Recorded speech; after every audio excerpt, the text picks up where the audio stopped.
Se a gente parar para pensar, o simples ato de andar é quase um milagre, né? É uma sucessão de desequilíbrios que a gente controla. Exato. E bem no centro de toda essa engenharia tem uma estrutura-chave, a bacia. Hoje, a gente vai mergulhar fundo em um dos ossos mais importantes dela, o osso íleo. Uma peça incrível. A nossa fonte é uma descrição anatômica bem detalhada e a missão aqui é decifrar não só o que são as partes dele, mas por que cada curva, cada linha existe. Tipo, como esse osso resolveu o problema de andar em duas pernas. E essa é a chave de tudo. Não é só decorar nomes, sabe? É entender a história que o osso conta. Aham. O ilho é o maior, o mais superior dos 3 ossos que se fundem para formar o osso do quadril. Ele fica ali junto com o isquio e o pubis. Certo. Mas, mais do que isso, ele é a interface entre a nossa coluna e as nossas pernas. É uma obra de engenharia que tem que resolver 2 problemas que parecem opostos. Que seriam? Dá uma base sólida e estável para o tronco e, ao mesmo tempo, ser a plataforma para os músculos mais potentes do corpo que geram o movimento. Ok, vamos analisar isso então. A primeira coisa que a fonte destaca é o formato dele. Lembra uma grande asa expandida, a ala do ilho. Isso mesmo. E essa asa, ela não é reta, né? É toda curvada, quase como uma hélice. Eu imagino que esse formato não seja por acaso. De jeito nenhum. Num bicho de 4 patas, o ilho é mais longo, mais estreito, certo? O que essa forma de asa deu pra gente? Você tocou no ponto central da nossa evolução bípede.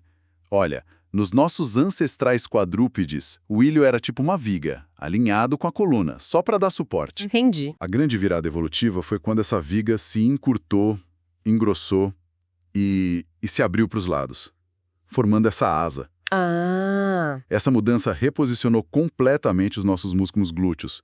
Eles deixaram de ser só extensores para empurrar a perna para trás e passaram a ser também estabilizadores laterais. nossa. Sem essa forma de asa, a cada passo que a gente desce, a nossa bacia ia tombar para o lado da perna que está no ar.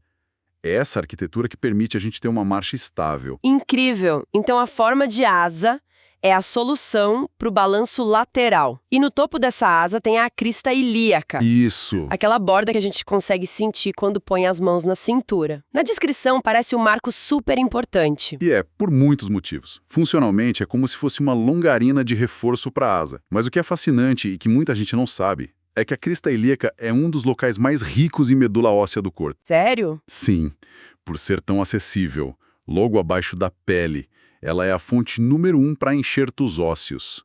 Quando um cirurgião precisa de osso para, sei lá, reconstruir uma mandíbula, é da crista ilíaca que ele geralmente tira. Puxa, que curiosidade! Então o que pra gente é um apoio pra mão, pra medicina é uma mina de ouro biológica. Exatamente. Mas essa crista não é lisa. A fonte diz que ela termina na frente e atrás em 4 pontos, as espinhas ilíacas. E aqui fica bem interessante. Por que 4 pontos de ancoragem? Não seria mais simples ter uma borda contínua para os músculos se prenderem? Excelente pergunta, porque isso revela a elegância do design. Pensa nessas 4 espinhas como os pilares de uma ponte suspensa. A espinha ilíaca antero-superior e a antero-inferior, na frente. E as póstero-superior e póstero-inferior, lá atrás. Cada uma delas ancora cabos, que são músculos e ligamentos poderosos, vindo de direções diferentes. Entendi. Por exemplo, da antero-superior sai o músculo sartório. Da antero-inferior, uma das cabeças do quadríceps. Elas criam uma rede de tensão, perfeitamente equilibrada. Se fosse uma borda única, os músculos teriam menos alavancagem, sabe? Com 4 pontos, o corpo consegue um ajuste fino das forças. Faz todo sentido. Não é só ter um ponto de fixação, mas ter o ponto certo para otimizar o ângulo de tração de cada músculo. Isso nos leva para a superfície externa dessa asa, a face glútea. A fonte fala de 3 linhas glúteas. Aham. Espera um pouco.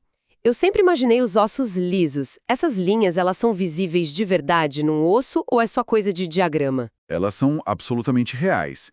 E num osso seco, são bem nítidas, Não são como linhas desenhadas, mas sim como cristas ásperas, bem sutis na superfície. E essa rugosidade é de propósito? Com certeza. Pense em colar algo numa superfície lisa contra uma texturizada. A textura dá muito mais aderência. Claro. Essas linhas, a posterior, a anterior e a inferior, existem para dar aos músculos glúteos uma área de fixação muito mais forte. Elas basicamente delimitam os terrenos de onde cada um dos 3 músculos glúteos se origina. E a localização desses terrenos deve importar muito, eu presumo. Totalmente. A linha glútea posterior, por exemplo, delimita a origem do glúteo máximo, nosso principal extensor do quadril. É um músculo que a gente usa para subir escada, para levantar. Ele precisa de uma área de fixação gigante para gerar essa potência. Certo. Já as linhas anterior e inferior marcam a origem dos glúteos médio e mínimo. Esses são os heróis anônimos da nossa caminhada. Ah, os estabilizadores que você mencionou. Exato. São eles que não deixam a bacia cair para o lado. A localização exata dessas linhas otimiza a alavanca de cada músculo para sua função, seja gerar força bruta ou estabilidade. Ok, então a face externa da asa é o motor do movimento. Mas e o lado de dentro? A fonte também fala de uma face medial. Se o lado de fora é sobre movimento, qual a história que o lado de dentro conta? A história do lado de dentro é sobre estabilidade e transferência de peso. É igualmente crucial. Na parte de trás dessa face medial, a gente encontra uma área bem particular, a face auricular. Auricular? Tem esse nome porque parece uma orelha. É uma superfície irregular, quase porosa, e ela se articula perfeitamente com uma superfície igual no osso sacro, que é a base da coluna. Essa é a famosa articulação sacroilíaca. Ah, já ouvi falar muito dela. Geralmente quando alguém reclama de dor nas costas, né?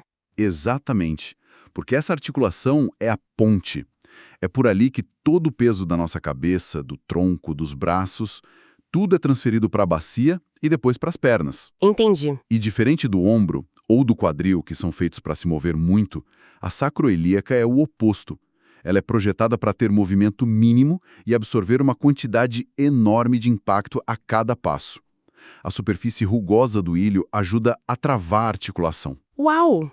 Então o ilho é essa peça de dupla face. Um lado para potência e o outro para absorção de impacto. É uma arquitetura muito, muito complexa para um osso só. E aqui vem outro fato interessante. Na infância, ele não é um osso só. Como assim?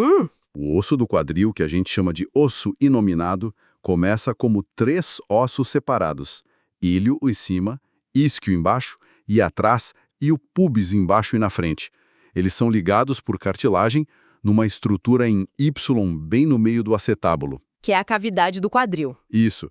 É só no final da adolescência, lá pelos 16, 18 anos, que esses 3 ossos se fundem completamente. Eles se ossificam e formam essa estrutura única e sólida que a gente está descrevendo. Quer dizer que a nossa bacia se monta enquanto a gente cresce? Isso é fascinante. E essa estrutura final, ela é igual para todo mundo? A fonte não entra nesse detalhe, mas existem diferenças, por exemplo, entre homens e mulheres. Sim, e são diferenças bem significativas ditadas pela função biológica. A pelve feminina é, em geral, mais larga e menos alta que a masculina. Pro parto, imagino. Exatamente. Especificamente no ilho, as asas são mais abertas, mais evertidas, e a crista ilíaca tem uma curvatura mais suave. Tudo isso para criar um canal de parto mais amplo. É um verdadeiro quebra-cabeça tridimensional. Honestamente, conectar todos esses marcos, linhas, faces, funções é um desafio mental gigantesco. Com certeza. Eu lembro que, para estudar isso, a única forma de entender de verdade não era só lendo, mas usando modelos 3D e, principalmente, testando conhecimento com questões, para forçar o cérebro a recuperar a informação, sabe? Exatamente. E ter as ferramentas certas para praticar e revisar esse conhecimento é o que faz a diferença. Falando nisso, para quem está nessa jornada de aprendizado, se você é estudante e quer se preparar de verdade, entra agora em medcob.com.br, baixa o app e aproveita o maior banco de questões do Brasil com provas anteriores de todas as instituições, questões comentadas, resumos práticos, aulas completas e flashcards prontos para revisar onde quiser. É uma forma de solidificar exatamente esse tipo de conhecimento complexo. Exato. Mas, retomando nossa análise da arquitetura do ilho, o que tudo isso significa no final? A gente sai da imagem de um simples osso da bacia para entender uma peça de engenharia multifuncional. Sem dúvida. Vimos como a forma de asa resolve o equilíbrio, como as superfícies ancoram os motores do movimento e, ao mesmo tempo, como ele forma essa ponte estável para sustentar nosso tronco. Se a gente conectar isso ao quadro geral, o ilho deixa de ser uma peça estática e se torna a personificação da nossa jornada para a postura ereta. Nossa, ótima definição. Cada detalhe, da curvatura da crista à rugosidade de uma linha glútea, é uma cicatriz de evolução, é uma solução otimizada ao longo de milhões de anos. Estudar seus marcos não é só aprender anatomia, é ler o Manual de Instruções do Movimento Humano. Perfeito. E isso levanta uma questão importante para a gente pensar. Qual? Nós discutimos a estrutura ideal do ilho, mas a gente sabe que existe variação anatômica entre as pessoas, né? Claro. Então, considerando a precisão com que esses marcos se alinham para a fixação muscular, como pequenas diferenças na posição de uma espinha ilíaca ou na proeminência de uma linha glútea podem influenciar o desempenho de um atleta de elite ou a predisposição de uma pessoa comum a certos tipos de lesões. É algo para se pensar sobre como a nossa forma única dita a nossa